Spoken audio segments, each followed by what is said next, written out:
Hola a todos, bienvenidos a un video más de Jueves de Jóvenes y en esta ocasión los quiero invitar a que estudiemos juntos el libro de Romanos.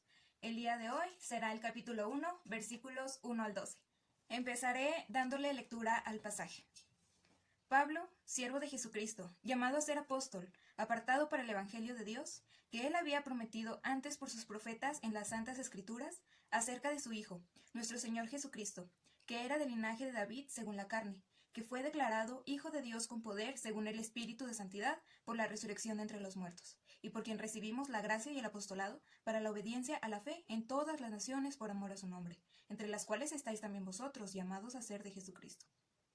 A todos los que estáis en Roma, amados de Dios, llamados a ser santos, gracia y paz a vosotros, de Dios nuestro Padre y del Señor Jesucristo. Primeramente, doy gracias a mi Dios mediante Jesucristo con respecto a todos vosotros, de que vuestra fe se divulga por todo el mundo.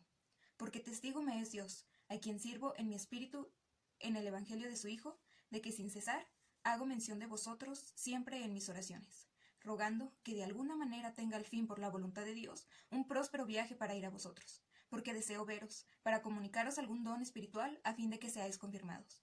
Esto es, para ser mutuamente confortados por la fe, que nos es común a vosotros y a mí. Ahora veamos qué nos dicen estos versículos. Muy bien, en el versículo 1 tenemos quién escribe esta carta, y le escribe Pablo. Él se autodenomina siervo de Jesucristo, apóstol y apartado para el Evangelio de Dios. Esto nos dice que Pablo apartó su propia vida para dedicarse a la predicación del Evangelio. Él se separó de todas las demás cosas y de los planes que él tenía que hacer para seguir este llamado.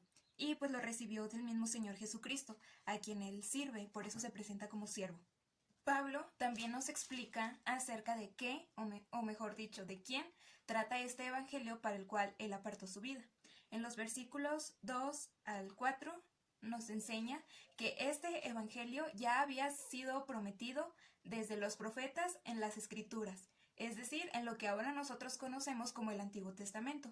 Desde ahí ya se había profetizado el evangelio, una buena noticia de salvación para el mundo, que aquí Pablo también nos dice acerca de qué es ese evangelio, qué es esa buena noticia, y es acerca de su Hijo, nuestro Señor Jesucristo, que fue descendiente de David según la carne, o sea que aquel Rey eterno prometido desde los tiempos del rey David ya había venido a esa tierra y había hecho una gran obra de salvación, que fue que murió en la cruz por nuestros pecados y resucitó al tercer día y pues regresó al cielo, a la diestra del Padre.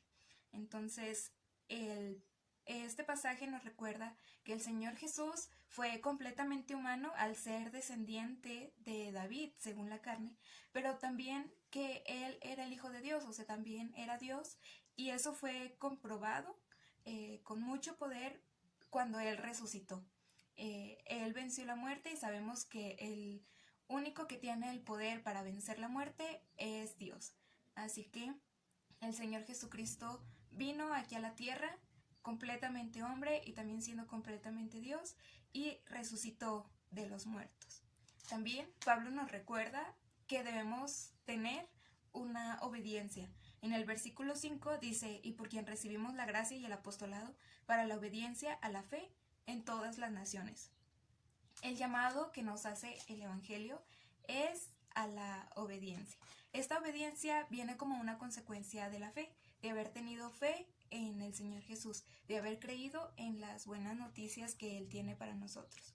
Fe en un Rey divino a quien le debemos nuestra gozosa obediencia. Más adelante, los versículos 6 al 7 tenemos información acerca de los destinatarios de esta carta, que pues como su nombre lo dice, era para los romanos, para un grupo de creyentes que estaban en Roma. Y pues aquí en los versículos 6 y 7 sabemos que era una iglesia que ya conocía del Señor Jesús y que estaban también recibiendo este llamado que Pablo les compartía, ¿no? Llamados a ser santos, como Pablo, llamados a ser apartados para el Señor Jesús, para el Evangelio. Y en el versículo 8, Pablo nos cuenta que ya había escuchado de la fe de los romanos, porque quizá era tan fuerte que muchas personas alrededor del mundo ya habían escuchado de la fe de esta iglesia de los romanos. Y además, pues Pablo siempre oraba por esta iglesia, a pesar de que no los conocía personalmente todavía. Y por eso también Pablo nos cuenta que quería ir a verlos. En el versículo 10 nos dice Pablo que él rogaba a Dios que pudiera tener la oportunidad de hacer un viaje para ir a verlos. Y para terminar, hablemos de por qué Pablo querría ir a visitar a esta iglesia de Roma, si incluso su fe era tal que ya se escuchaba de ella en otras partes del mundo. Bueno, pues en el versículo 11, Pablo nos enseña que él quería ir a visitar a los de Roma porque les quería impartir un don espiritual con el fin de que fueran confirmados. Esto es que Pablo quería utilizar de sus dones, de sus habilidades como predicador, como apóstol, para edificar a esta iglesia de los romanos. Y en el versículo 12 también nos dice que él quería ser mutuamente confortado en la fe por esta iglesia. Entonces es algo muy hermoso, es una enseñanza quizá práctica para nosotros en estos tiempos en los que podemos y deberíamos utilizar nuestras habilidades y nuestros dones que Dios nos ha dado para edificar a la iglesia. Y pues también nosotros dejarnos animar, dejarnos confortar por nuestra familia espiritual. Y pues sabemos que en la familia de la fe no hay barreras de distancia ni de cultura, porque pues todos estamos en la misma fe, ¿no? De nuestro Señor Jesucristo. Y pues bueno, es todo por este video. Nos vemos en el próximo para seguir estudiando la carta a los romanos.